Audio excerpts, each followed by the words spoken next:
let's explore that. Asbestos first started coming into this country on a large scale in 1872, brought in by two Glaswegian businessmen from South Africa. Glasgow then, of course, had the biggest shipyards in the world and a desperate need for insulation material. So it came in, first of all, into heavy industry and particularly shipbuilding. But then, of course, something dreadful happened in the late 30s, the early 40s. We had the Second World War, and all our major cities suffered bomb damage. Clydebank is where we built our destroyers, our frigates and everything else. On tea time on the 13th of March, there were 12,500 houses. By breakfast time on the 15th of March, a two-night bombing raid, there were 7, from 12,500 to 7. Some just had windows blown out, some had ceilings blown off, or whatever. And somewhere in the region of about 6,000 houses were totally destroyed, as you can see. End of the war, naturally, people who'd been evacuated wanted to go back to their homes, naturally. Problem, country's bankrupt, we had to give all our gold to the Americans. Also, you could not get stone, you couldn't get brick, you couldn't get wood, plastics had not been invented. So how do you quickly, cheaply, rehouse tens of thousands of people? Why not use this wonder material called asbestos here? Thousands of tons left over from the war effort. It's all paid for by the War Office. Very, very cheap indeed. Free, really. Why not compress it to boards in a factory, cut it to shape in a factory, deliver it Monday morning on the back of a truck, bolt it together. By Wednesday, people can move in. 1950s, 3 weeks ago. I fly to Bristol once a month, get a hire car, drive through Bristol, onto the motorway, over the bridge and into God's country. Just before you hit the motorway, you will see 35 houses. Exactly like that. So it was the Second World War which brought asbestos out to heavy engineering, particularly shipbuilding, brought it out into the construction industry, and that's where it's stayed. We imported 17 million tons of asbestos, thousands of uses, not hundreds. 4 million tons used in the construction industry, 9.4 million properties with asbestos in. Not my figures, HSE figures in the UK. Used particularly in public buildings, of course. Public buildings, you pay for the schools, you pay for local authority housing, you pay for libraries, taxpayers' money. If you spend taxpayers' money, it's got to be the best quality at the lowest price. That's the rules. If you built in the 50s, 60s and 70s, the best quality was asbestos, the lowest price was asbestos. So you'd expect any publicly funded building to contain asbestos, and you'd be a little bit surprised if it did not contain asbestos. And that's exactly what happened, of course. Most people in the room today were born in a hospital. Some people lived in social housing, we all went to school, some of us were lucky enough to go to college or university, and lots of us use sports centres, libraries, hospitals and clinics. You have been exposed to asbestos since the point of your birth, the very moment of your birth. Once you clean up, the nurse brings your little baby back to mum, mum cuddles the baby in, both fall asleep, and after a while the little baby wakes up, opens her eyes, only this big. Hey mum, there's asbestos ceiling tiles up there in the ward. And you start breathing in asbestos. Then you go home, perhaps to a local authority house, you start breathing in asbestos fibres. You go to primary school, you breathe in asbestos fibres. Then you go to secondary school, a lot more asbestos fibres. But then, if you're very bright or very stupid, you go to a large institution built with a taxpayer. If you're very bright, you go to college or university. And if you're very stupid, you go to prison. And then, of course, you come out into the general environment. You have been breathing in fibres since the moment of birth, and you will breathe them in right up to the end of your life. The result of all that is Tony Seaton's work up at Aberdeen, recently retired, spent his whole professional life in the asbestos world, a remarkable, remarkable man who came and spoke at the UKATA AGM 2 years ago. His post-mortem studies, his initial papers, showed that more than 60% of the people in the UK have significant quantities of asbestos fibres in their lungs at point of death. You speak to him now and he thinks it's about 80% in the UK. That includes Cornwall in winter, few people. East Anglia, no people, horses. Mid Wales, no people, sheep. And they're ugly sheep as well. And it includes the north of Scotland with nothing at all. You know? Once you concentrate on our urban environments, the Birminghams, the Sheffields, the Manchester, London, Cardiff, Swansea, Glasgow, it's 100%. I will guarantee everybody in this room today, everybody will have significant quantities of asbestos fibres in your lungs, simply because of growing up in the environment we grew up in. Let's investigate that. Prior to 2010, we had about 2,000 asbestos deaths per annum in this country, pretty constant. That's increased steadily, as I hope everyone in this audience will know, and current levels are about 5,000 deaths per annum. Let's have a look at that. There are about 60 million people in this country. If we use very, very conservative figures, Seaton's original figures, now we think 80%, 100% urban environments. Let's be very, very conservative and say 60% of all people in the UK have asbestos fibres down here in the alveoli. That means 36 million of us are walking around with significant quantities of asbestos fibres in our lungs. If one single fibre kills you, as the sun and the star suggest, we'd have 36 million deaths in this country from asbestos-related disease. Crude figures, I know, but it gives me a ballpark. You will know that on average, there's a latent period from gross inhalation to point of death, anywhere from 10 to about 60, 65 years. On average, it's about 30 years. So again, crude figures, 36 million people will die over 30 years. That's 1.2 million asbestos-related deaths per annum. 1.2 million. We have lived in a scientific world since the time of Galileo. That's about 600 years. So clever people will think, solve equations, make predictions. Other clever people will build an experiment to test those predictions. That's the scientific way, is it not? That's what lots of us in the room have done all our lives. Okay? The theory is 1.2 million. The experiment is 2 to 4,000. It's 4,000 at the moment, creeping up to 5. They don't agree. They are markedly different. So something is wrong. Either the theoretical interpretation is wrong, or the experiment is wrong. The experiment, of course, post-mortem studies, that's where they come from. So the experiment, I suggest, cannot be wrong. It's medical science. So if the 4,000 deaths is correct, the 1.2 million deaths is wrong. How did we get to 1.2 million? By assuming that one fibre will kill you. Sorry, I don't believe it. One of our court cases back in 2011, this was the first time this was done, I was involved in a case where the guy was diagnosed with mesothelioma, medical opinion. Probably correct, but medical opinion.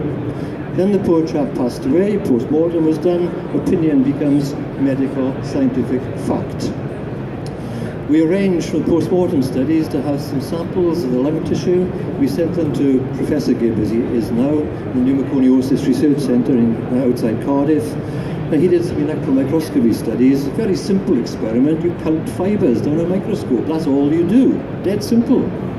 And he found 102 million asbestos fibres in this poor person's lung. So now we have a confirmed mesothelioma. We associate that with 102 million fibres down here. The experiment has been repeated many, many, many times since in all parts of the world, and we always get over 100 million fibres. One fibre kills? I think not. There is no medical evidence for it. There is no scientific evidence for it. What's important, of course, is not the fact you've got asbestos in your house, asbestos in your soil. What's important is what's in your lung. And you get it in your lung by breathing in a contaminated atmosphere. And that's how we measure it. We pull air through a filter pad, roughly the same rate you're breathing at the moment. The filter pad will point down at an angle, so very crudely, we've modelled a nostril in a human lung. Let's explore this, the Helsinki criteria. This was a meeting of the great and the good in 1997 in Helsinki, of course. And people came really from South Africa, strong contingent from the UK, some from Canada, some from the United States, all the countries which are now experiencing deaths from asbestos-related disease. And at the end of the conference, they came up with two things. First of all, disease depends on cumulative fibre dose, common sense. What you breathe in multiplied by how long you breathe it in for. That's cumulative dose. So we measure airborne concentration in fibres per mil, we measure the exposure in years, we multiply them together, and we get fibres per mil multiplied by years. Common sense. The second bit, and there is some debate about this, I have to say, but the second bit, they reviewed all the asbestos exposure data they had from all over the world, and they came up with this figure of approximately 25 fibre years per mil, 25 units, that's all it is. So if you're exposed at more than this, the odds are, it's not a hard and fast rule of course, but if you're exposed to more than this, you are likely to get an asbestos-related disease. If you are exposed to much less than this, it's pretty unlikely you're going to get an asbestos-related disease. Not a sharp cut-off point by any means at all, but again it gives us a ballpark figure. We can use that. This is quite an old publication from HSE, one that I use quite often in my court cases. It's Guidance Note EH35. It's out of print now, but if you want one, send me an email and I'll send you a copy of it. If you rip off asbestos insulation, boiler lagging, pipe lagging, you do it dry, you'll get up between 100 and 400 fibres per mil. Limpet asbestos, as was sprayed on the Twin Towers in America, of course, you rip that off, you're up over 1,000 fibres per mil. Asbestos insulating board, typically our ceiling tiles, our wall panels, you send an electrician out and he'll drill a hole in the ceiling and put a smoke detector on it. It's overhead will be 4 to 10 fibres per mil. Drilling a vertical structure horizontally, 2 to 5 fibres per mil. Asbestos cement, much more dense of course. Machine drilling, less than 1 fibres per mil, and hand sawing, less than about 4 fibres per mil. So all of these publications tested experiments from the HSE and published by the HSE. So eminently believable. We can use these figures. Remember the target is 24 fibre hours per mil there. So 25 times the time, the fibres per mil multiplied by time is equal to 25. So time, basic arithmetic, time is 25 over fibres per mil, okay? So if now we have someone removing limpet asbestos, you would have 45 hours, that's all, before this person hits the Helsinki criteria. Absolute guarantee of mesothelioma. If we have some laggers applying asbestos insulation, you're up around 200, you'd have to do it for about 1.6 months. Remember, this is a lifetime, not a one-off, this is a lifetime cumulative exposure. So if you remove limpet asbestos, within 45 hours, you've had a lifetime exposure. Think back to the Twin Towers. Think to that famous photograph of people running up Lower Manhattan chased by a white cloud. And you probably thought, look at that concrete dust. Nonsense. We did a lot of work in the Twin Towers, a lot of work there.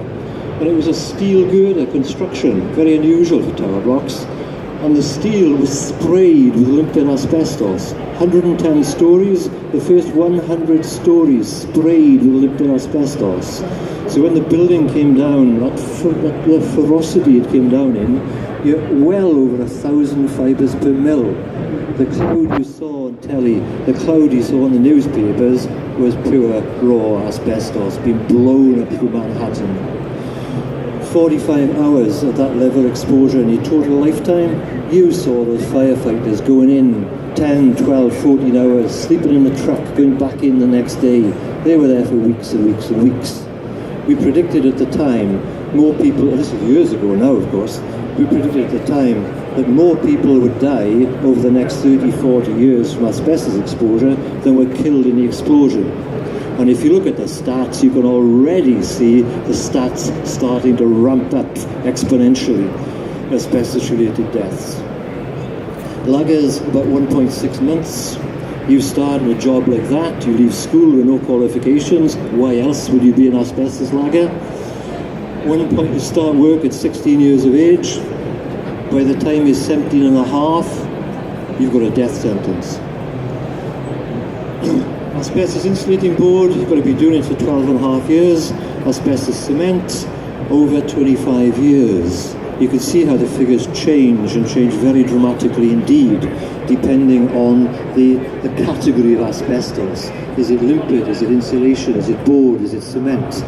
And down at clearance indicator level, which is the lowest reliable level of detection, and you will know, I'm sure, as well as I do, if the asbestos removal boys go in, they work in a tent, airtight chamber, and before you can take it down, you have to have it tested.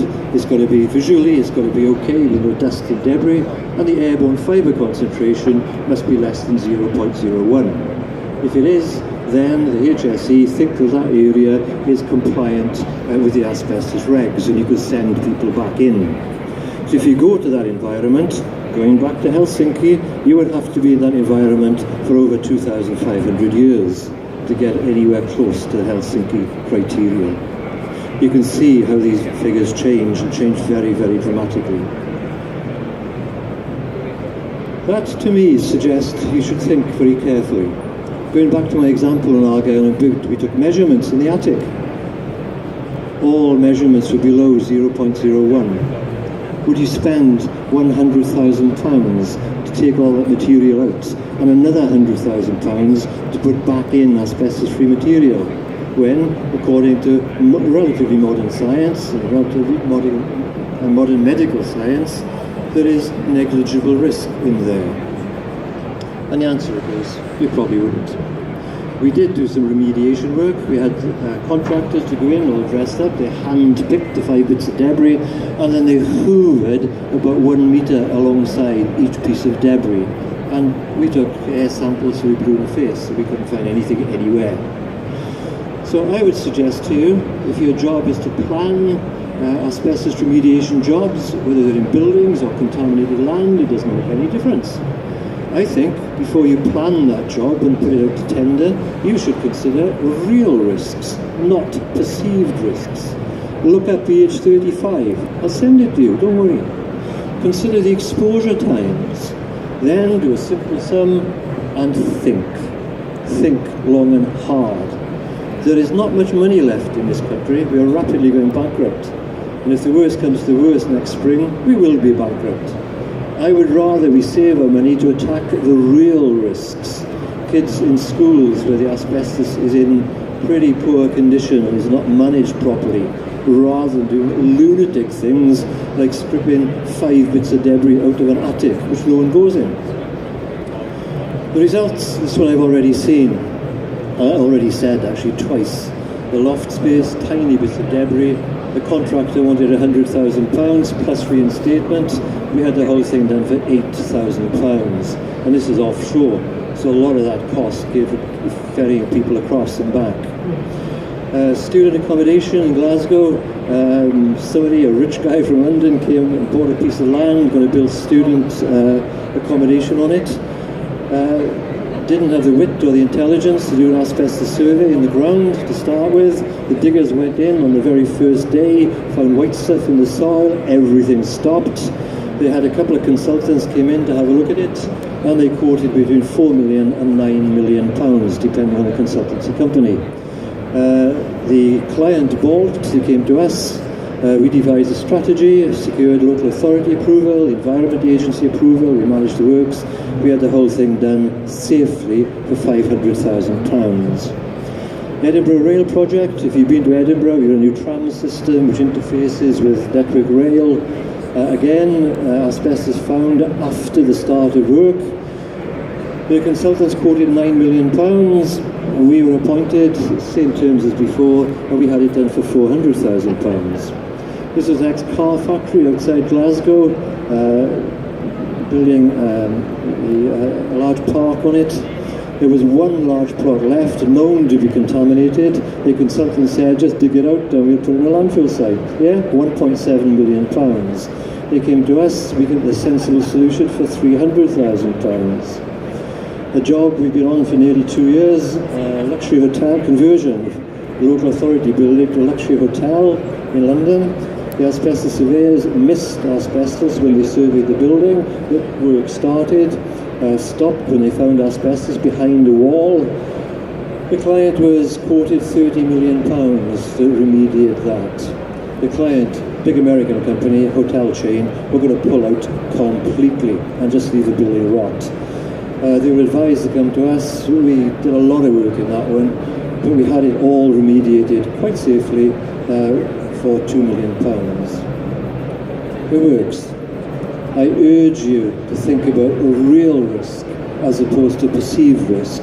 You don't have to dig asbestos out every time. Sometimes you do, and you've got no option. But in most cases, you don't. You don't have to do it. Think carefully, look up age 35, do some very simple little sums, but think. Don't listen to these people on cheap and nasty newspapers. Please don't.